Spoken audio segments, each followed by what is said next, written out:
আমি বায়না করেছি তাই। গুড মর্নিং, তোমরা সকলে কেমন আছো? আশা করছি তোমরা সকলে খুব ভালো আছো। আমিও কিন্তু খুব ভালো আছি। তো আজকে সকালটা শুরু করলাম হচ্ছে বরকে রুটি আর তড়কা করে দিয়ে। তা এই যে খাওয়া হয়ে গেছে, আর এখানে আমারটা আছে। আমি সকালে কাপড় টাপড় কাটছিলাম বলে আমি আর খাওয়ার সময় পাইনি।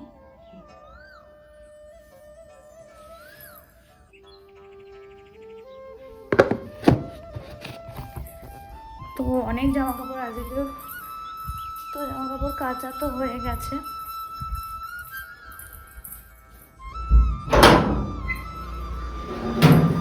ব্যাগটা না কালকে কেচে দিয়েছিলাম, আর আজকে ঘরের দুটো পাপোশও কেচে দিয়েছি। এই যে ফ্রিজের তোয়াল, এটা বিছানা গোছানোও হয়ে গেছে, ঘর মোছাও কমপ্লিট, সব কিছুই হয়ে গেছে। আজকে রান্না তেমন নেই, আর তড়কা আছে রাতের জন্য, বাট তড়কা মনে হয় একটু কম হবে। তার জন্য ভাবছি একটু আলু চচ্চড়ি করে নেবো, একটু তড়কা একটু আলু চচ্চড়ি মিলিয়ে দুজনের হয়ে যাবে।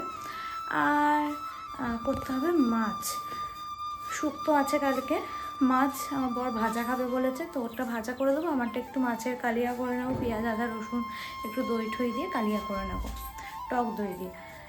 তো এবার আমি খেয়ে নেব, খেয়ে দিয়ে উঠে আমি রান্না করতে যাবো। দই কাতলা করবো, আর মাছে দই না দিলে হয়? এই যে এখান দিয়ে দইটা একটু ফেটিয়ে নিয়েছি। এবার বলবে তোমরা একটা মাছ কেন? আমার বর আজকে বলেছে, আমার বর আজকে মাছের ঝোল খাবে না, বরের শরীরটা একটু খারাপ, তাই বর একদম হালকা পাতলা খাবার খাবে, মাছটা ভাজা খাবে। বর যেহেতু বলেছে মাছ ভাজা খাবে, তাই আমি আবার কি খাবো না খাবো সেটা ভেবে আমি ওই জন্য ভাবলাম যে একটু অল্প করে, যেহেতু আজকে আলুর দম করবো, সেই জন্য একটু যখন মশলা বাটবই, পেঁয়াজ আদা রসুন টমেটো, তখন একটু তাহলে মাছের কালিয়া করে নিই। আবার যখন দইও ফেটবো, একই সাথে দুটো দই ফেটে নিয়েছিলাম, একটা হচ্ছে মাছের কালিয়া, একটা হচ্ছে আলুর দমে। আর বরের জন্য হচ্ছে এইটা, বরের জন্য মাছ ভেজে রেখে দিয়েছি, তখন ভাতের মধ্যে একটু দিয়ে দেবো, তাহলে তখন আবার গরম হয়ে যাবে। কি মাছ ভাজা তেল আবার রাখবো, আমার ওইসব না একদম ভালো লাগে না। আমার টাটকা টাটকাটাই বেশি আমি প্রেফার করি, সব সময় পসিবল হয় না, সেটা আলাদা ব্যাপার। চলো আগেটা রান্নাটা করে নিই, হয়ে গেছে। এবার একটু গরম মশলা ঘি দিয়ে দেবো, হয়ে যাবে। আজকে মেনুটা শেয়ার করে দিই। এই যে সবার প্রথমে আমার মাছের কালিয়া, কাতলা মাছের কালিয়া, আর বরের মাছ ভাজা। আমরা একটু কড়া করেই মাছ ভাজা খাই, তাই জন্য হচ্ছে একটু কড়া করেই ভেজেছি। আর এখন থালা দিয়ে কেন ঢাকছি বলো তো, প্লেট দিয়ে কেন ঢাকছি না বলো দেখিনি। রিজনটা হচ্ছে এটাই যে এই থালাটাই তো আমরা একটু পরে খেয়ে নেবো, এই জন্য আলাদা করে প্লেট এসব হচ্ছে। এই হচ্ছে রাতের আলুর দম, বিস্কিটস, আর এই যে গজা নিয়ে বসেছি। এটার পরে কি খাবো সেটা পরে ভাববো। এখন বাজে হচ্ছে 5টা 28। আজ একটু তাড়াতাড়ি, অন্যদিন 6টা 6:30 বেজে যায়, আজকে 5:30টায় চা খাবো, খিদে পেয়ে গেছে। তাই চলো পরে কী খাবো পরে দেখা যাবে। কোয়ার্টারে থাকার বড় সমস্যা তোমাদের দেখাবো।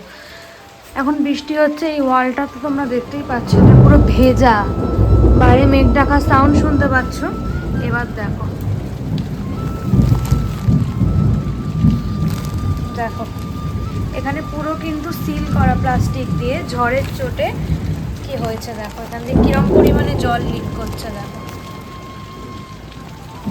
এটা আমাদের কাঠের খাট, এখান দিয়ে কন্টিনিউ জল লিক করছে। আমাদের কোয়ার্টারে এই টাইপগুলোতে একটা জানলায়ও কাঁচ নেই, আমরা তাও কার্ডবোর্ড দিয়ে বিভিন্ন রকম জুগাড়ু কাজকর্ম করে চেষ্টা করেছিলাম ওইগুলোকে আটকে রাখা। তো এই ঘরে যেহেতু এসি আছে, অনেক পিছনে কার্ডবোর্ড দিয়ে, ইট দিয়ে, তোমার কালো পলিথিন দিয়ে, এই যে বড় বড় ত্রিপলগুলো দিয়ে, তারপরে এই পর্দা লাগানো হয়েছে। আর ঝড় বৃষ্টিতে সেটাও গেল, ঘরের মধ্যে কন্টিনিউ জল আসে। এই কাঠের জিনিসগুলো কন্টিনিউ যদি বর্ষাকালে জল লাগতে থাকে, তাহলে তোমরা জানো কাঠে খুব সহজে উই পোকা ধরে যায়, ঘুণ ধরে যায় যেটাকে আমরা বলি।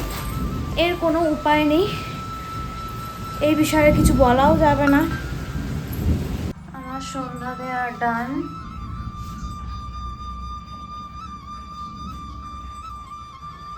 তুলসী তলায় ধূপ দিয়েছি, যদিও বা বৃষ্টি পড়ছে বাইরে, যেহেতু এই শেডটার তলায় আছে ব্যালকনিতে, তাই জন্য তাও দিয়েছি ধূপটা। নেবেনি, জ্বলছে ভালো মতো। ঠাকুর চাইলে সবই হয়।